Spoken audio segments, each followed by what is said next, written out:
ಒಂದು ಈಗಾಗಲೇ ಮೇಕೆದಾಟನ್ನು ಮಾಡೋದಕ್ಕೆ ರಾಜ್ಯ ಸರ್ಕಾರ ಇದಾಗಿ ಅದು ಒಂದು ಹಂತಕ್ಕೆ ಗ್ರೀನ್ ಸಿಗ್ನಲನ್ನು ಭಾರತ ಸರ್ಕಾರವನ್ನು ಕೂಡ ಕೊಟ್ಟಿದೆ.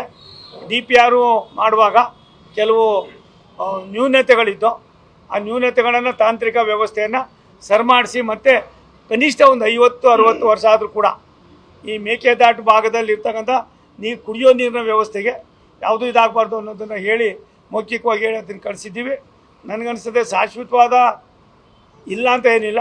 ರಾಷ್ಟ್ರದ ಪ್ರಧಾನಮಂತ್ರಿ ನರೇಂದ್ರ ಮೋದಿಯವರು ಈಗಾಗಲೇ ಮಧ್ಯಪ್ರದೇಶ, ರಾಜಸ್ಥಾನ, ಗುಜರಾತು, ನಾರ್ತ್ ಇಂಡಿಯಾದಲ್ಲಿ ಸುಮಾರು ವರ್ಷಗಳಿಂದ ಇದ್ದಂಥ ಬಹುತೇಕ ಇಂಥ ಸಮಸ್ಯೆಗಳನ್ನು ಕೈಗೆತ್ತಿಕೊಂಡು ಅದರೊಳಗೆ ಈಗಾಗಲೇ ಸಫಲರಾಗಿದ್ದೇವೆ. ಆದ್ದರಿಂದ ರಾಜ್ಯದಲ್ಲೂ ಕೂಡ ಇವೆಲ್ಲ ಆಗಬೇಕಾಗಿದೆ. ಇದಕ್ಕೂ ಕೂಡ ಈಗಾಗಲೇ ಒಂದು ಪ್ರಸ್ತಾವನೆ ಬಂದಿದೆ. ನಮ್ಮಲ್ಲಿ ಕೇಂದ್ರ ಸರ್ಕಾರದ ವ್ಯವಸ್ಥೆಯ ಮಧ್ಯದಲ್ಲಿ ಏನು ನಾವು ಕೃಷ್ಣಾ ಮತ್ತು ಬೇರೆ ಬೇರೆ ಕಡಿಮೆ ನೀರನ್ನು ಒದಗೂಡಿಸ್ತಕ್ಕಂಥ ಕೆಲಸ ಮಾಡಬೇಕು ಅಂತ ಇದ್ದೀವಿ. ಅದನ್ನು ಕೂಡ ಚರ್ಚೆಗಳಾಗ್ತಾ ಇದೆ. ಅದಕ್ಕೂ ಕೂಡ ಕಾನೂನನ್ನು ಒಂದು ಸಮಿತಿಯನ್ನು ಮಾಡ್ತಕ್ಕಂಥ ಅದಕ್ಕೆ ಆರ್ಬಿಟ್ರೇಷನ್ ಮಾಡ್ತಕ್ಕಂಥ ಅದಕ್ಕೆ ಏನು ರಾಷ್ಟ್ರದ ಸುಪ್ರೀಂ ಕೋರ್ಟ್ ಏನಿದೆ ಅದರ ಒಂದು ಸೂಚನೆ ಮೇರೆಗೆ ಕೆಲವು ಕಾರ್ಯಕ್ರಮಗಳು ನಡೀತಾ ಇದೆ. ಭಾರತ ಸರ್ಕಾರ ಇಂಥ ವ್ಯವಸ್ಥೆಯಲ್ಲಿ ಮುಂದಿನ ಪೀಳಿಗೆಯನ್ನು ಗಮನದಲ್ಲಿಟ್ಕೊಂಡು ನೀರಿಗೆ ಎಷ್ಟು ಮಟ್ಟಿಗೆ ಅವಶ್ಯಕತೆ ಇದೆ ಅನ್ನೋದನ್ನು ಮನಗಂಡು ಈ ಕೆಲಸವನ್ನು ಮಾಡ್ತಕ್ಕಂಥ ಅದಕ್ಕೆ ನಾವು ಈಗಾಗಲೇ ಕಾರ್ಯೋನ್ಮುಖರಾಗ್ತಾ ಇದ್ದೀವಿ.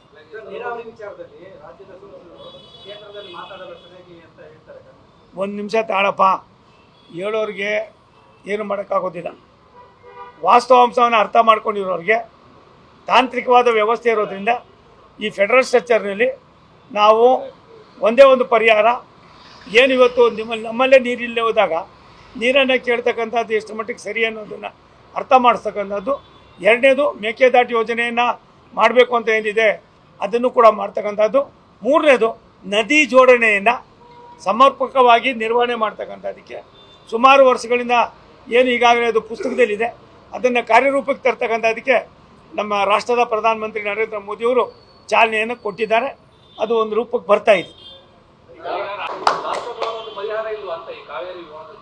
ಒಂದು ಈಗಾಗಲೇ ಮೇಕೆದಾಟನ್ನು ಮಾಡೋದಕ್ಕೆ ರಾಜ್ಯ ಸರ್ಕಾರ ಇದಾಗಿ ಅದು ಒಂದು ಹಂತಕ್ಕೆ ಗ್ರೀನ್ ಸಿಗ್ನಲನ್ನು ಭಾರತ ಸರ್ಕಾರವನ್ನು ಕೂಡ ಕೊಟ್ಟಿದೆ.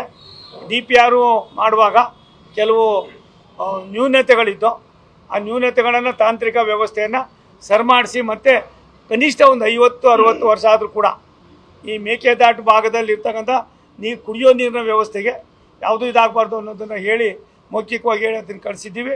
ನನಗನ್ನಿಸ್ತದೆ ಶಾಶ್ವತವಾದ ಇಲ್ಲ ಅಂತ ಏನಿಲ್ಲ.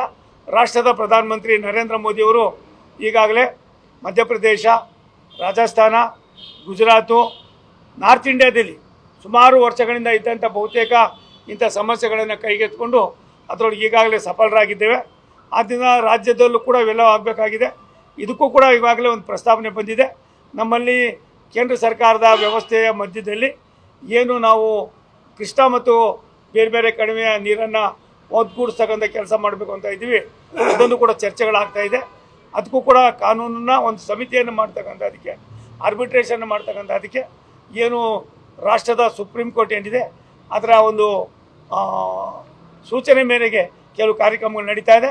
ಭಾರತ ಸರ್ಕಾರ ಇಂಥ ವ್ಯವಸ್ಥೆಯಲ್ಲಿ ಮುಂದಿನ ಪೀಳಿಗೆಯನ್ನು ಗಮನದಲ್ಲಿಟ್ಕೊಂಡು ನೀರಿಗೆ ಎಷ್ಟು ಮಟ್ಟಿಗೆ ಅವಶ್ಯಕತೆ ಇದೆ ಅನ್ನೋದನ್ನು ಮನಗಂಡು ಈ ಕೆಲಸವನ್ನು ಮಾಡ್ತಕ್ಕಂಥ ಅದಕ್ಕೆ ನಾವು ಈಗಾಗಲೇ ಕಾರ್ಯೋನ್ಮುಖರಾಗ್ತಾ ಇದ್ದೀವಿ.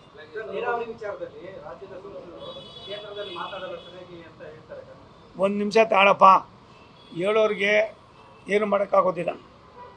ವಾಸ್ತವಾಂಶವನ್ನು ಅರ್ಥ ಮಾಡ್ಕೊಂಡಿರೋರಿಗೆ ತಾಂತ್ರಿಕವಾದ ವ್ಯವಸ್ಥೆ ಇರೋದ್ರಿಂದ ಈ ಫೆಡರಲ್ ಸ್ಟ್ರಕ್ಚರ್ನಲ್ಲಿ ನಾವು ಒಂದೇ ಒಂದು ಪರಿಹಾರ ಏನು ಇವತ್ತು ನಮ್ಮಲ್ಲೇ ನೀರಿಲ್ಲದೆ ಹೋದಾಗ ನೀರನ್ನು ಕೇಳ್ತಕ್ಕಂಥದ್ದು ಎಷ್ಟು ಮಟ್ಟಿಗೆ ಸರಿ ಅನ್ನೋದನ್ನು ಅರ್ಥ ಮಾಡಿಸ್ತಕ್ಕಂಥದ್ದು. ಎರಡನೇದು ಮೇಕೆದಾಟು ಯೋಜನೆಯನ್ನು ಮಾಡಬೇಕು ಅಂತ ಏನಿದೆ ಅದನ್ನು ಕೂಡ ಮಾಡ್ತಕ್ಕಂಥದ್ದು. ಮೂರನೇದು ನದಿ ಜೋಡಣೆಯನ್ನು ಸಮರ್ಪಕವಾಗಿ ನಿರ್ವಹಣೆ ಮಾಡ್ತಕ್ಕಂಥದ್ದಕ್ಕೆ ಸುಮಾರು ವರ್ಷಗಳಿಂದ ಏನು ಈಗಾಗಲೇ ಅದು ಪುಸ್ತಕದಲ್ಲಿದೆ ಅದನ್ನು ಕಾರ್ಯರೂಪಕ್ಕೆ ತರ್ತಕ್ಕಂಥದ್ದಕ್ಕೆ ನಮ್ಮ ರಾಷ್ಟ್ರದ ಪ್ರಧಾನಮಂತ್ರಿ ನರೇಂದ್ರ ಮೋದಿಯವರು ಚಾಲನೆಯನ್ನು ಕೊಟ್ಟಿದ್ದಾರೆ. ಅದು ಒಂದು ರೂಪಕ್ಕೆ ಬರ್ತಾ ಇದೆ.